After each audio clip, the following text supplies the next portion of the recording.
Tonight's headlines are brought to you in part by Coldwell Energy and McDonald's. Good evening, Commonwealth, and thanks for watching the Channel 2 News. I'm Chris Nelson, sitting in for Sally Lemus. Let's take a look at tonight's top stories. As tourism opens up, the CNMI is facing a worker crisis. Is there help on the way? Also tonight, flights are coming, but not enough people are on them as of yet. What can we do to stimulate demand? And we take a look at some prime real estate that is washing away rather quickly. In sports, Pamplona has the running of the Bulls. We have our own stampede of local school kids. Stay with us. These stories and more are next. Fast, fun, and easy. That's how your home Wi-Fi should be. So start with an internet plan that fits your budget. Introducing your home Wi-Fi starter pack, also known as WISP. Enjoy up to 25 megabits per second for as low as $35 a month. Plus, a free router with your wireless subscription. That's hours of movies, games, social media, and more endless fun. Get your Wi-Fi starter pack today only at Docomo Pacific. Better together. Additional conditions may apply.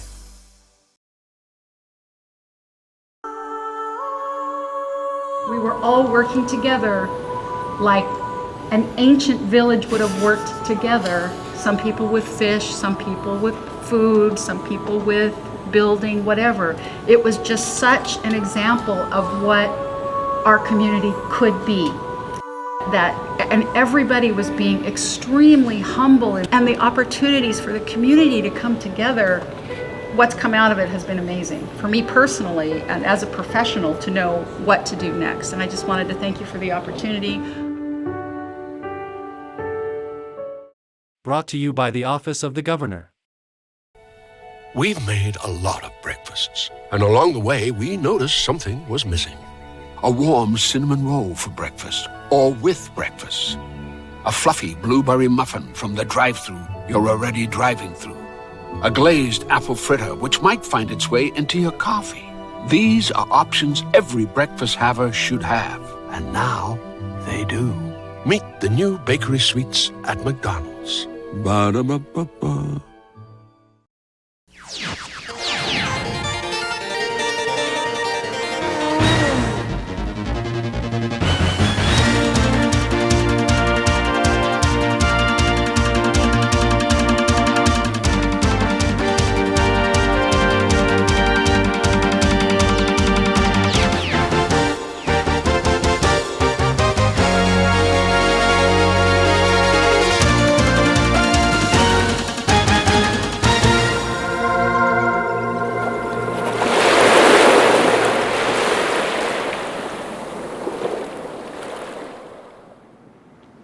Hafeday Tirwami and good evening, Commonwealth. You're watching the Wednesday night, the midweek edition of the Channel 2 News. The Chamber of Commerce says the NMI has recently lost a quarter of its non-resident workforce, and things are going to get worse as the economy starts to open up and critical shortages are exposed.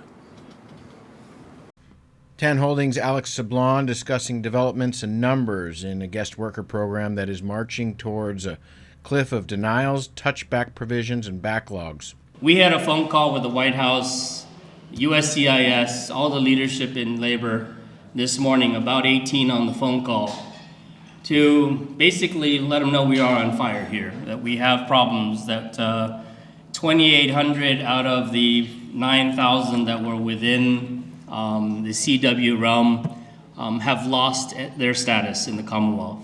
That is more than a quarter of our total workforce. So things are going to get rougher. CW1 program paperwork not being effectively managed in a timely manner. They have moved processes to Texas, as an example. I'm not sure that's going to help us. They moved the advanced parole process from Guam, which is about 3 weeks, to Texas, which is, we're hearing they have a backlog of about 16 months. So that's not going to help our situation going forward. MVA's managing director has tendered her resignation. Priscilla Jacopo, who took over from Chris Conception to lead MVA back in 2019, has tendered her resignation in a letter delivered to the MVA Board of Directors yesterday. The MVA Board is scheduled to meet tomorrow. Jacopo has given 30 days notice. Her husband Stanley resigned from his position with Veterans Affairs last week. There's new direct service to and from Japan, but even with the flights, tourism still in a very precarious situation. If you fly it, will they come? The direct service to Japan from Saipan and vice versa 3 times a week is currently underway, and the attention now is how to best fill those airline seats. We spoke recently with United Airlines officials about the new flight service and the region. Sam Shinohara. Anything you think that we can do locally to help fill those seats? What are some things that you see that could be done? Yeah, I think the industry is doing some great things right now. The golf program and things of that nature. I would say, the people at large. I think just, welcome everybody, with a smile, and welcome into your homes and make them feel super special, right? Because this first batch of customers that we're bringing over are really going to tell the Saipan story, right? They're going to go back and they're going to say what a great place to visit Saipan was. And I think that makes a difference, right? And so, that kind of mouth-to-mouth marketing, it's priceless. It's free, but it's priceless in terms of its return. The initial 6 months of the flight service to Japan is being supported by the Marianas Visitors Authority with funding. One challenge for Japanese travelers is the flight departure time from Narita. Flight arrives here in the middle of the night, meaning after the immigration process and travel to the hotel. It could be 3 or 4 in the morning by the time a visitor gets to bed. David Baker. You're always out on the floor and talking to customers. What has been sort of the feedback that you've gotten from, sort of these early Japanese arrivals? So a couple of things. We've hired some Japanese interpreters to help us because we want to really understand their thinking, right? And so I think it's a great question. The people that fly here right now are a lot of business customers. We do have people that live here that are going back to Japan. They are so delighted to have the nonstop flight. Being able to bypass Guam means a lot for a lot of the people that live in Japan, right? And so from a cultural standpoint, we're there as at the airport. I would say that in our community, let's get up some more Japanese signs. Let's get up different literature that helps embrace all of the different cultures. And so I'm always an advocate for that. In terms of our growth, I see a great future. I think that October, November, December timeframe, and then moving into Golden Week will actually be a great opportunity for us. I think while it might be a soft opening now, I think we need to be ready for a robust season over the next 4 to 6 months. So I'd really love for all of us to work together in that vein. Shinohara says one immediate need is to work on some of the activity availability here on the island. And I think, I think everybody should try to work on, I think if we can work on different programs to help the industries that are really, really challenged, right? And so much of the businesses here on the ground here are not at full capacity, aren't open all the time. They really need support to stay in business, right? Because when we bring customers here and it gets to the point where there's nothing for them to do, outside of hanging out in a beautiful hotel, it makes it difficult for them to, tell the Saipan story, right? So we want to make sure we tell a good one, right? That Saipan is a beautiful place to go. It's an easy place to get to. But more importantly, there's all these, fantastic things you can do there while you're on the ground, right? And so I think we're struggling with that story just a little bit, from an option tour perspective. And so anything we can do to help those ancillary businesses, if you will, kind of stay afloat, I think would be great. Japan will open up to the outside world in just a week from now. Entry to Japan, which has been restricted, will be open for international tourists, just requiring proof of a COVID triple vaccination or proof of a negative COVID test on arrival. And travel will be visa-free with a relaxed cap on daily arrivals. Slump of the Japanese yen will be attractive for Americans traveling into Japan. We're just trying to recover in Japan. It's a huge focus, whether it's the Micronesia business from Japan into Guam and beyond Guam and into Saipan, or if it's our long-haul flights from the West Coast and the East Coast into Japan. all of the cities that we serve, our hubs into Narita in particular, and getting our Osaka flight going. We're laser focused in on that and dialed into what's going on in Japan. So working really hard. That's where the time and energy has been.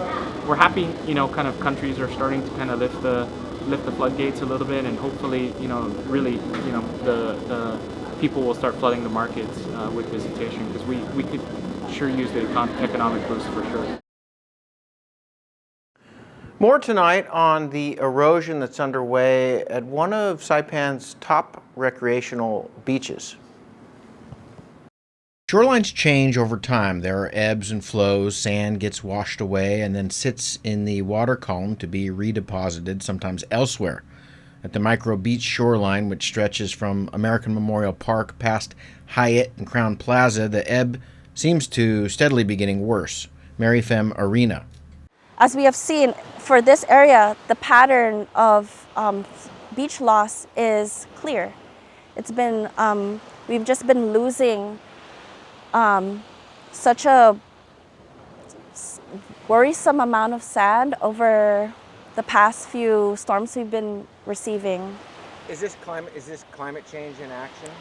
I would say this is definitely, our climate has a huge impact on how the swells work, and definitely with sea level rise, it's gonna get worse. So it is climate change in action. And globally, we're actually seeing that low-lying areas are more prone to erosion.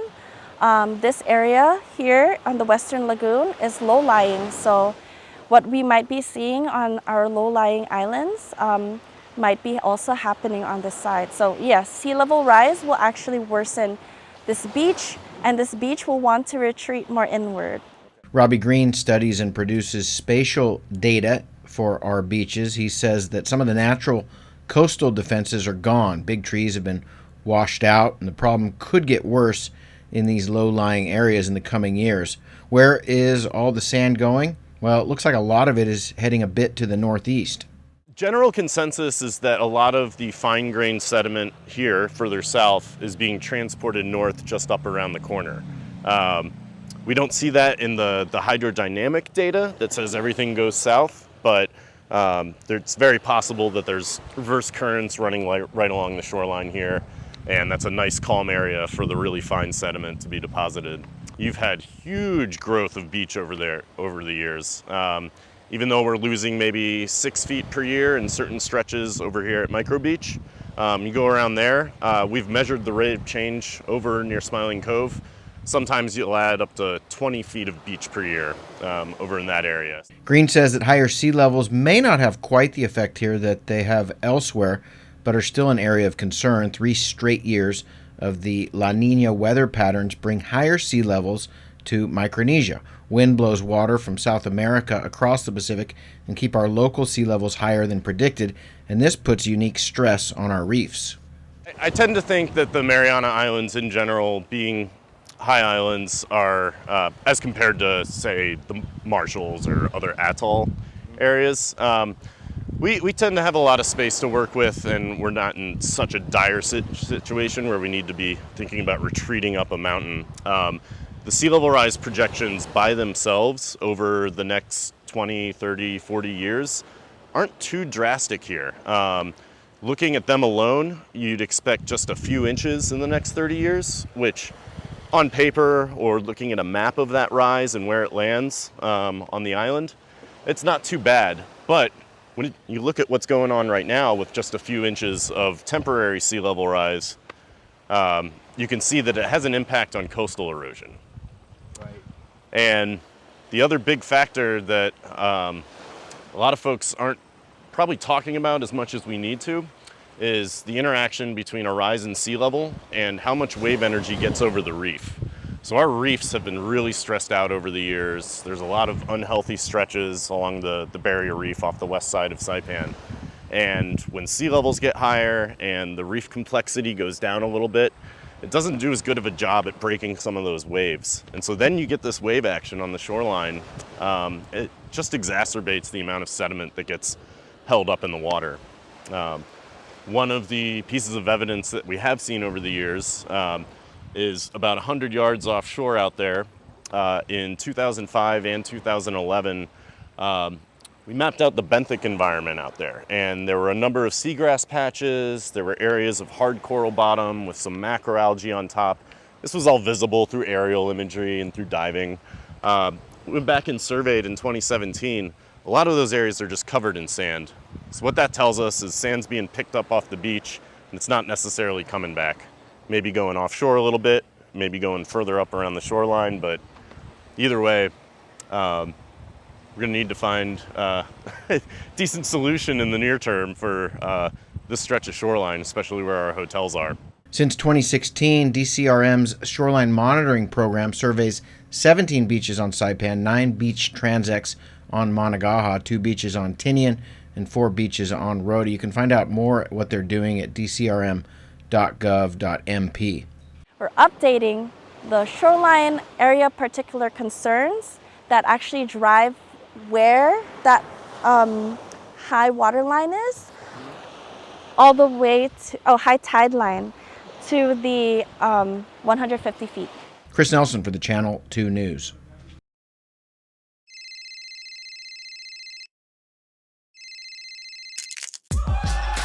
Need a new phone?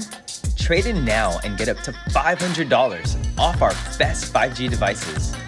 Trade in your older phone in any condition and step up to better savings and speeds only our 5G network can provide. Check out our website and catch up on the best mobile experience. Trade in now. Docomo Pacific, better together.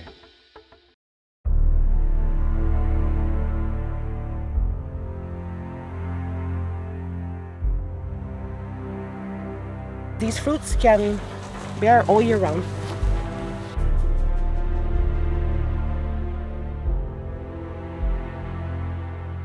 Of all the lemons, man, Calamansi has the most seed, but yet the most juice. It's crazy. If you want something, just work hard for it. I don't know, like with my parents, I've just seen how hard they work. So, this is labor of love, no?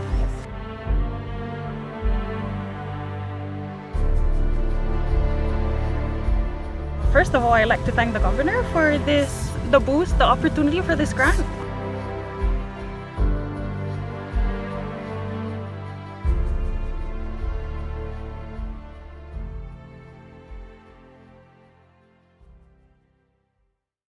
Brought to you by the Office of the Governor.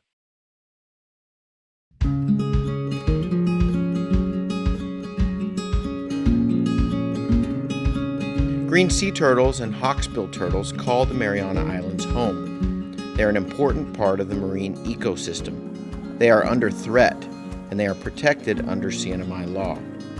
Keep plastic out of the ocean. Keep vehicles off the beach. Use the Sea Turtle Stranding Hotline if you see poaching activities or if you see a turtle in trouble. Call 287-8537 and save a turtle.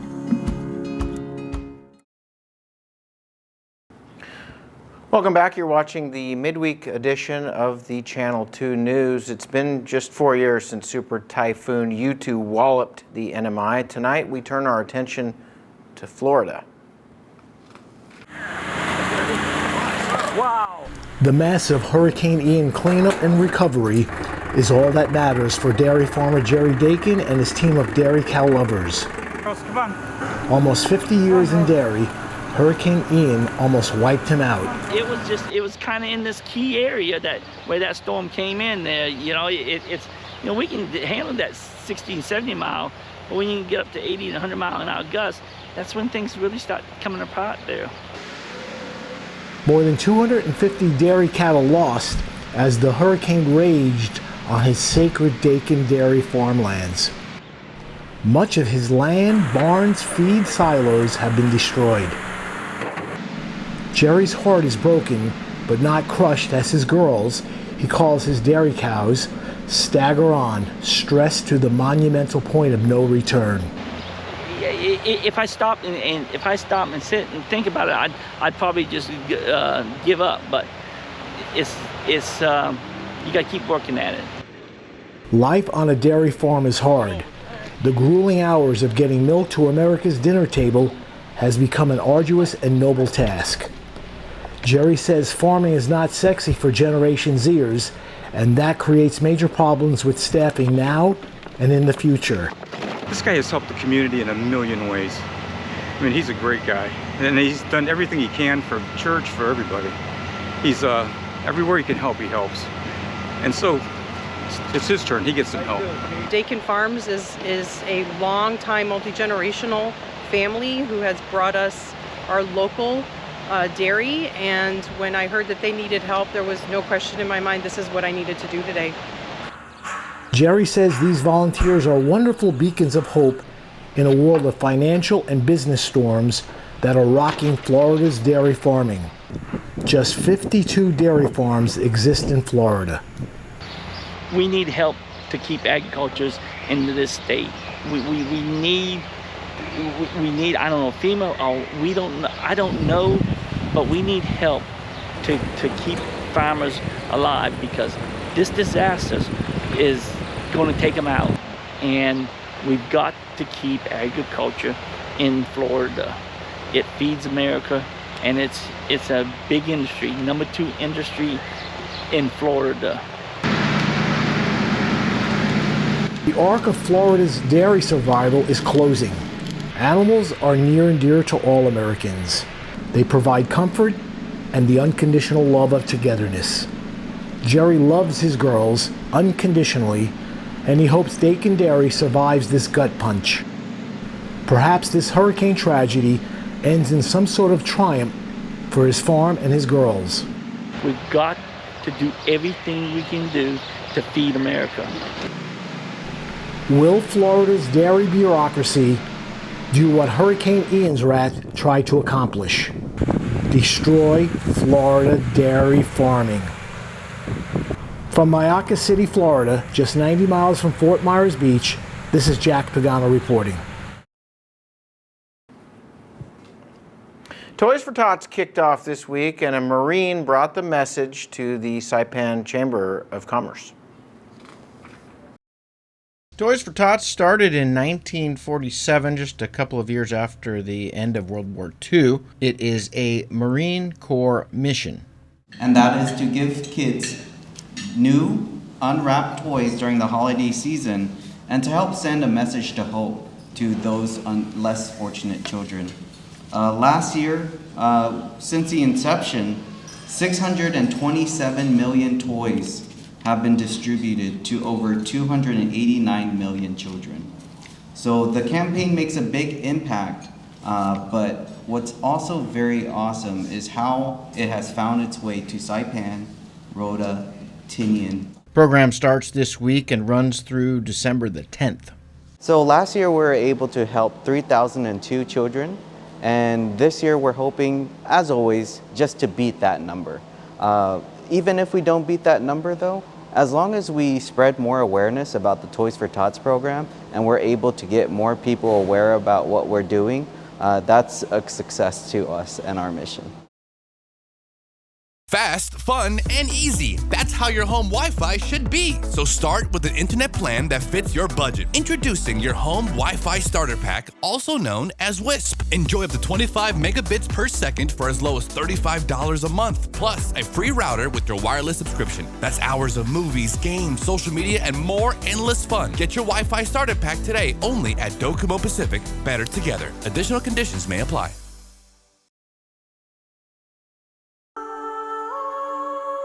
We were all working together like an ancient village would have worked together. Some people with fish, some people with food, some people with building, whatever. It was just such an example of what our community could be. And everybody was being extremely humble, and the opportunities for the community to come together, what's come out of it has been amazing. For me personally, and as a professional, to know what to do next. And I just wanted to thank you for the opportunity. Brought to you by the Office of the Governor.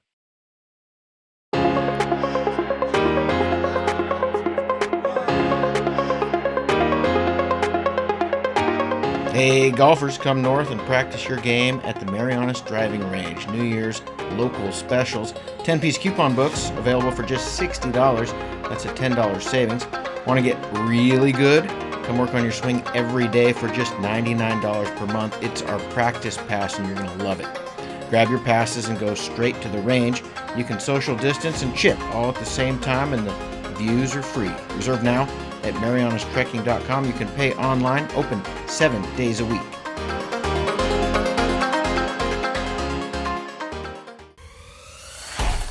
Tonight's sports brought to you in part by Tan Holdings through the Tan Su Lin Foundation, making communities a better place to live.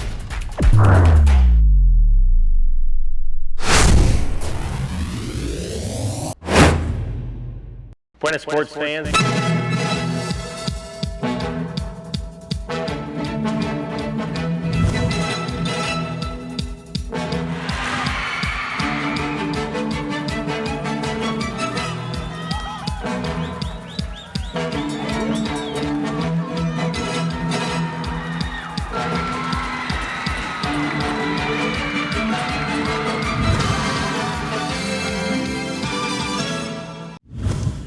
Buenas sports fans. Well, if you were at the airport area this weekend, you would have noticed a lot of kids that were doing some taking off. Let's take a look.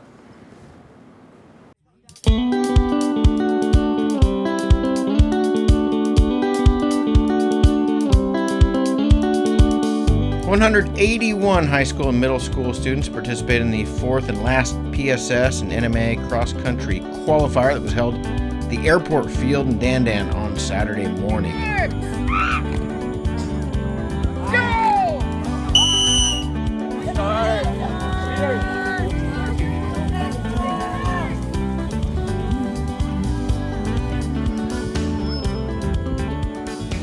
High school boys division, Agape Christian School took the top spot with 13 team points. All the way down there near the pump house at the northeastern end of the field. So middle school. Second place is Marianas High School with 42 team points. Saipan Southern High School for third place with 63 team points. Obviously the lower points the better in these races. Agape Christian topped the girls division with 20 team points, followed by Saipan International School, who gathered 30 points. In third place, Saipan Southern High with 48. Middle school, boys division. First place, Agape Christian School with 19 team points. Dandan Middle School bagged the second spot with 27. Third place, Grace Christian Academy, who gathered 63 team points. Saipan International School topped the girls division. They had 21 team points. Agape Christian with 22. Close battle there between 1 and 2. In third place, Tanapag Middle School with 59 team points. And here are some highlights from the event.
That's going to do it for us on this Wednesday night here in the Commonwealth. Thank you very much and good night.